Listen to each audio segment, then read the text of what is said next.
सत श्री अकाल। पंजाबी खबरां देखण वाले दर्शकों का मैं राजविंदर कौर स्वागत करदी हां। खबरां दा सिलसिला शुरू करन तो पहलां नज़र मारदे हां सुर्खियां दे वल।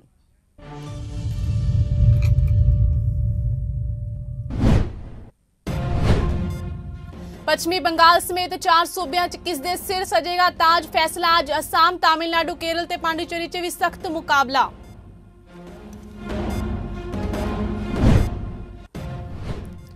असम विधानसभा चोणां दे नतीजे, शुरुआती रुझानां च भाजपा कांग्रेस विचाले कांटे दी टक्कर, वोटां दी गिनती जारी। पंज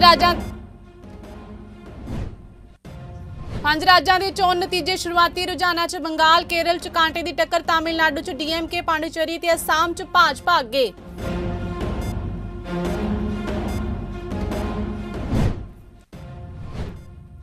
उत्तर प्रदेश पंचायती चोणां दा गेड़, वोटां दी गिनती जारी, बाद दोपहर सही रुझान आउण दी उम्मीद।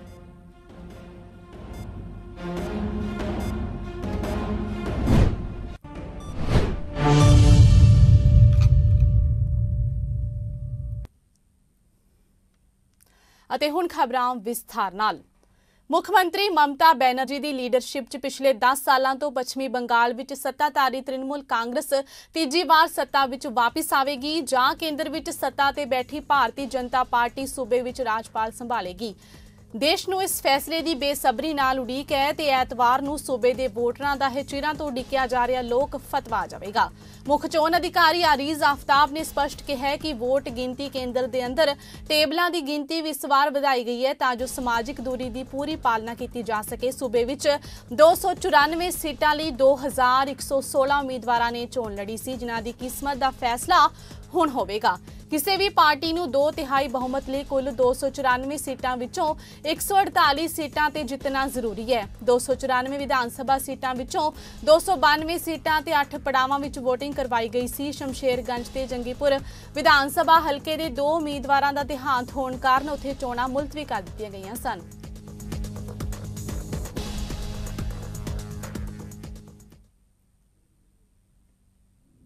पश्चिमी बंगाल समेत 5 सूबियां ਦੀਆਂ कुल 822 विधान सभा सीटां ते पईयां वोटां ਦੀ गिनती अज यानी कि ਐਤਵਾਰ ਸਵੇਰੇ 8 ਵਜੇ ਤੋਂ शुरू हो गई है। इस दौरान कोविड-19 नियमां ਦੀ सख्ताई नाल पालना की जा रही है।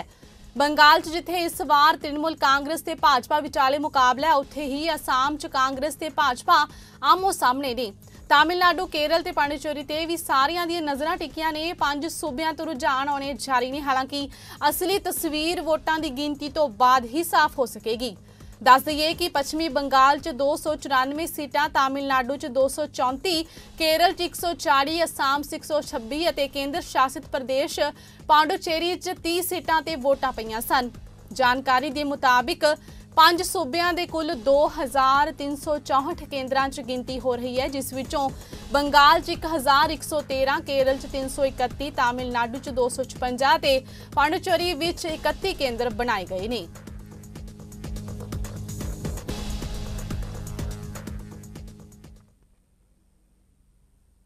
असम विधानसभा चोणां लई वोटां दी गिनती शुरू हो गई है। ज्यादा एग्जिट पोल च भारतीय जनता पार्टी की अगवाई वाले गठजोड़ की लगातार दूजी वार जित का अनुमान जताया गया है। शुरुआती रुझानां च भाजपा कांग्रेस विचाले कांटे की टक्कर देखने को मिल रही है। सूबे विच 126 विधान सभा सीटां लई 3 गेड़ां च वोटिंग हुई सी, जिस विच 74 महिलावां समेत 946 उम्मीदवारां दी किस्मत का फैसला वोटां की गिनती दौरान होवेगा। वोटां की गिनती सवेरे 8 बजे शुरू हुई, जिथे चोण कमीशन ने सूबे विच कोरोना मामले वधन कारण सुरक्षा नियमां की सख्ती नाल पालना यकीनी करन लई वख-वख कदम चुके गए ने। वोटिंग केंद्रां दे बाहर भी सुरक्षा के पूरे इंतजाम ने। वोटिंग तो बाद होए ज़्यादातर सर्वेखणां विच भाजपा नूं स्पष्ट बहुमत दिता गया है, जिसने असम गण परिषद ते यूनाइटेड पीपल्स पार्टी लिबरल नाल मिलकर चोण लड़ी सी। उत्थे ही कांग्रेस ने all India United democratic front ते कई होर पार्टियां नाल मिलकर महागठजोड़ बनाया है।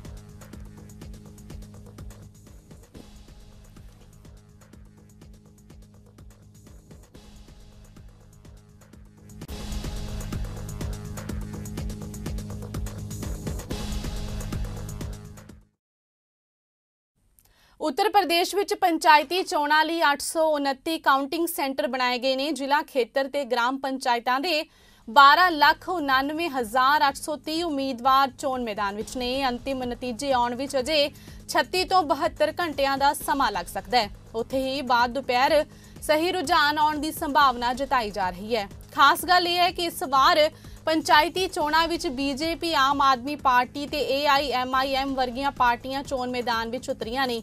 ਵੋਟਾਂ ਦੀ ਗਿਣਤੀ ਦੇ ਸ਼ੁਰੂਆਤੀ ਦੌਰ 'ਚ 50-50 ਦੀ ਗੱਥੀ ਬਣਾਈ ਜਾ ਰਹੀ ਹੈ। ਹਰ ਟੇਬਲ ਦੇ ਲੋਕ ਕੋਲ ਇੱਕ ਉਮੀਦਵਾਰ ਤੇ ਇੱਕ ਏਜੰਟ ਦੇ ਰਹਿਣ ਦੀ ਇਜਾਜ਼ਤ ਦਿੱਤੀ ਗਈ ਹੈ। ਇਸ ਦੇ ਨਾਲ ਹੀ ਕੋਵਿਡ ਪ੍ਰੋਟੋਕਾਲ ਦੀ ਵੀ ਪਾਲਣਾ ਕੀਤੀ ਜਾ ਰਹੀ ਹੈ।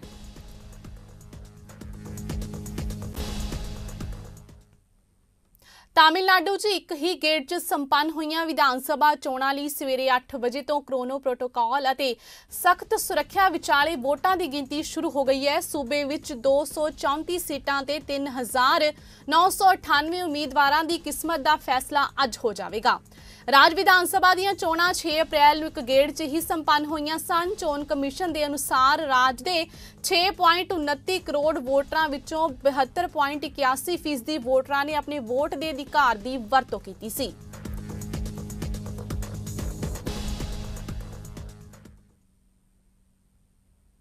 ਵਿਧਾਨ ਸਭਾ ਚੋਣਾਂ ਨੂੰ ਲੈ ਕੇ 5 ਰਾਜਾਂ ਦੇ ਚੋਣ ਨਤੀਜੇ ਆਉਣੇ ਬਾਕੀ ਨੇ। ਸ਼ੁਰੂਆਤੀ ਰੁਝਾਨਾਂ ਦੀ ਜੇਕਰ ਗੱਲ ਕਰੀਏ ਤਾਂ ਬੰਗਾਲ, ਕੇਰਲ ਵਿੱਚ ਕਾਂਟੇ ਦੀ ਟੱਕਰ ਵੇਖਣ ਨੂੰ ਮਿਲ ਰਹੀ ਹੈ। ਤਾਮਿਲਨਾਡੂ ਵਿੱਚ DMK, ਪਾਂਡੂਚੇਰੀ ਤੇ ਅਸਾਮ ਵਿੱਚ ਭਾਜਪਾ ਅੱਗੇ ਚੱਲ ਰਹੇ ਨੇ।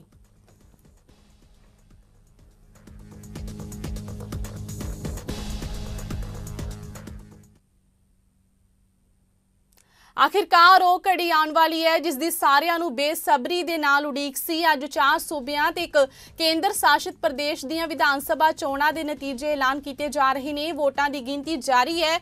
ਪੱਛਮੀ ਬੰਗਾਲ, ਤਾਮਿਲਨਾਡੂ, ਅਸਾਮ, ਕੇਰਲ ਤੇ ਪਾਂਡੂਚੇਰੀ 'ਚ ਹਾਲ ਹੀ ਵਿੱਚ ਵਿਧਾਨ ਸਭਾ ਚੋਣਾਂ ਹੋਈਆਂ ਸਨ। ਬੰਗਾਲ ਦੇ ਰੁਝਾਨਾਂ ਵਿੱਚ ਮਮਤਾ ਬੈਨਰਜੀ ਦੀ ਤ੍ਰਿਣਮੂਲ ਕਾਂਗਰਸ ਅਤੇ ਭਾਰਤੀ ਜਨਤਾ ਪਾਰਟੀ ਵਿਚਾਲੇ ਸਖਤ ਮੁਕਾਬਲਾ ਹੈ।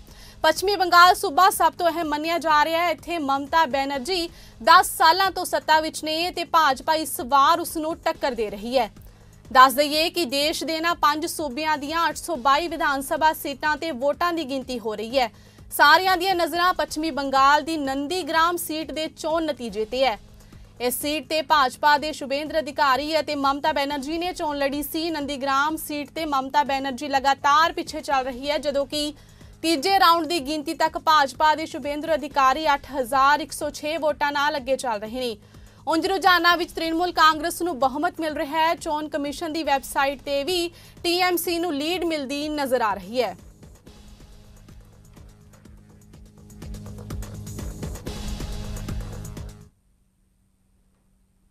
ਪੱਛਮੀ ਬੰਗਾਲ ਸਮੇਤ 5 ਸੂਬਿਆਂ ਦੀਆਂ ਕੁੱਲ 822 ਵਿਧਾਨ ਸਭਾ ਸੀਟਾਂ ਤੇ ਪਈਆਂ ਵੋਟਾਂ ਦੀ ਗਿਣਤੀ ਅੱਜ ਯਾਨੀ ਕਿ ਸਵੇਰੇ 8 ਵਜੇ ਤੋਂ ਸ਼ੁਰੂ ਹੋਈ। ਇਸ ਦੌਰਾਨ ਕੋਵਿਡ-19 ਨਿਯਮਾਂ ਦਾ ਸਖਤਾਈ ਨਾਲ ਪਾਲਣਾ ਕੀਤਾ ਜਾ ਰਿਹਾ ਹੈ। ਬੰਗਾਲ 'ਚ ਜਿੱਥੇ ਇਸ ਵਾਰ ਤ੍ਰਿਣਮੂਲ ਕਾਂਗਰਸ ਤੇ ਭਾਜਪਾ ਵਿਚਾਲੇ ਮੁਕਾਬਲਾ ਹੈ, ਉੱਥੇ ਹੀ ਅਸਾਮ 'ਚ ਕਾਂਗਰਸ ਤੇ ਭਾਜਪਾ ਆਮੋ ਸਾਹਮਣੇ ਨੇ। ਤਾਮਿਲਨਾਡੂ, ਕੇਰਲ ਤੇ ਪਾਂਡੂਚੇਰੀ ਤੇ ਵੀ ਸਾਰਿਆਂ ਦੀਆਂ ਨਜ਼ਰਾਂ ਟਿਕੀਆਂ ਨੇ। ਪੱਛਮੀ ਬੰਗਾਲ 'ਚ ਤ੍ਰਿਣਮੂਲ ਕਾਂਗਰਸ 129 ਤੇ ਭਾਜਪਾ 120 ਸੀਟਾਂ ਨਾਲ ਅੱਗੇ ਚੱਲ ਰਹੀ ਹੈ। ਦੋਹਾਂ ਪਾਰਟੀਆਂ ਵਿਚਾਲੇ ਕਾਂਟੇ ਦੀ ਟੱਕਰ ਚੱਲ ਰਹੀ ਹੈ। ਕੇਰਲ ਵਿੱਚ 140 ਚੋਂ 32 ਸੀਟਾਂ ਤੇ LDF ਨੇ ਲੀਡ ਬਣਾਈ ਹੈ ਤੇ ਭਾਜਪਾ ਦੇ ਸ਼੍ਰੀ ਸਦਨ ਨੇ ਲੀਡ ਬਣਾਈ ਹੋਈ ਹੈ। ਅਸਾਮ 'ਚ ਭਾਜਪਾ ਗੱਠਜੋੜ ਨੂੰ 54 ਸੀਟਾਂ ਤੇ ਲੀਡ, ਕਾਂਗਰਸ ਗੱਠਜੋੜ 36 ਸੀਟਾਂ ਤੇ ਅੱਗੇ ਚੱਲ ਰਹੀ ਹੈ। ਇਸ ਦੇ ਨਾਲ ਹੀ ਤਾਮਿਲਨਾਡੂ ਵਿੱਚ DMK ਨੂੰ 67 ਸੀਟਾਂ ਦੀ ਲੀਡ ਹੈ। AIADMK ਨੂੰ 33 ਸੀਟਾਂ ਤੇ ਲੀਡ। ਪਾਂਡੂਚੇਰੀ 'ਚ ਭਾਜਪਾ ਨੂੰ 5 ਅਤੇ ਕਾਂਗਰਸ 1 ਸੀਟ ਨਾਲ ਅੱਗੇ ਚੱਲ ਰਹੀ ਹੈ। ਹਾਲਾਂਕਿ ਅਸਲੀ ਤਸਵੀਰ ਵੋਟਾਂ ਦੀ ਗਿਣਤੀ ਤੋਂ ਬਾਅਦ ਹੀ ਸਾਫ਼ ਹੋ ਸਕੇਗੀ।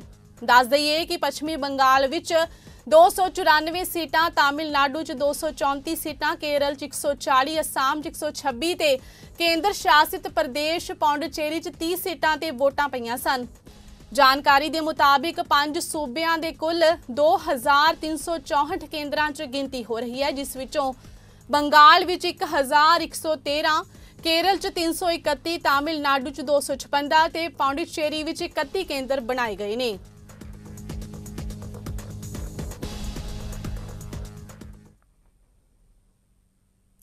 ਚਾਰ ਰਾਜਾਂ ਅਤੇ ਇੱਕ ਕੇਂਦਰ ਸ਼ਾਸਿਤ ਪ੍ਰਦੇਸ਼ ਵਿੱਚ ਹੋਈਆਂ ਵਿਧਾਨ ਸਭਾ ਚੋਣਾਂ ਲਈ ਕੁੱਲ 2364 ਕੇਂਦਰਾਂ 'ਚ ਵੋਟਾਂ ਦੀ ਗਿਣਤੀ ਸ਼ੁਰੂ ਹੋ ਚੁੱਕੀ ਹੈ। ਇਸ ਵਾਰ ਕੋਰੋਨਾ ਦੇ ਚੱਲਦੇ ਵੋਟਾਂ ਦੀ ਗਿਣਤੀ ਵਾਲੇ ਕੇਂਦਰਾਂ ਦੀ ਗਿਣਤੀ 200% ਵਧਾਈ ਗਈ ਹੈ। ਪੱਛਮੀ ਬੰਗਾਲ 'ਚ ਸਭ ਤੋਂ ਜ਼ਿਆਦਾ 1113, ਕੇਰਲ 'ਚ 633, ਅਸਾਮ 'ਚ 331, ਤਾਮਿਲਨਾਡੂ 'ਚ 256 ਅਤੇ ਪੌਂਡੀਚੇਰੀ 'ਚ 31 ਕੇਂਦਰ ਬਣਾਏ ਗਏ ਨੇ।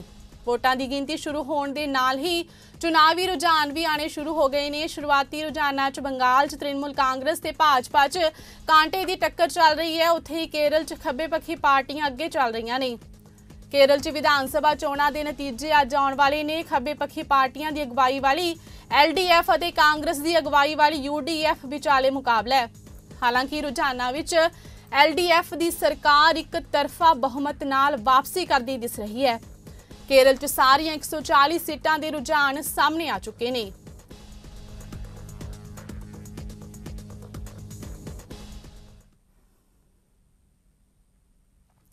ਪੰਜ ਸੂਬਿਆਂ ਦੀਆਂ ਵਿਧਾਨ ਸਭਾ ਚੋਣਾਂ ਦੇ ਨਤੀਜਿਆਂ ਲਈ ਵੋਟਾਂ ਦੀ ਗਿਣਤੀ ਸ਼ੁਰੂ ਹੋ ਗਈ ਹੈ। ਉਧਰ ਅਸਾਮ ਵਿੱਚ ਇੱਕ ਵਾਰ ਫੇਰ EVM ਨਾਲ ਜੁੜਿਆ ਮਾਮਲਾ ਸਾਹਮਣੇ ਆਇਆ ਹੈ। ਰਾਜ ਦੇ ਹੈਲਾਕੰਡੀ ਵਿਖੇ ਇੱਕ ਟਰੱਕ ਵਿੱਚ ਇਲੈਕਟ੍ਰੋਨਿਕ VOTING ਮਸ਼ੀਨ ਮਿਲੀ ਹੈ। ਮਾਮਲੇ ਦੀ ਜਾਣਕਾਰੀ ਮਿਲਦੇ ਹੀ ਚੋਣ ਅਧਿਕਾਰੀ ਮੌਕੇ ਤੇ ਪਹੁੰਚ ਗਏ ਤੇ ਜਾਂਚ ਸ਼ੁਰੂ ਕੀਤੀ।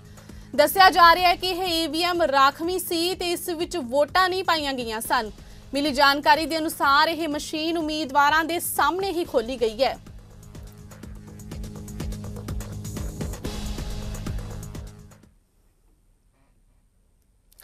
ਇਸ ਦੇ ਨਾਲ ਹੀ ਖਬਰਾਂ ਦਾ ਸਿਲਸਿਲਾ ਇੱਥੇ ਸਮਾਪਤ ਹੁੰਦਾ ਹੈ। ਨਵੀਆਂ ਤੇ ਤਾਜ਼ਾ ਖਬਰਾਂ ਦੇ ਨਾਲ ਫਿਰ ਹਾਜ਼ਰ ਹੋਵਾਂਗੇ। ਤਦ ਤੱਕ ਲਈ ਦਿਓ ਇਜਾਜ਼ਤ। ਧੰਨਵਾਦ।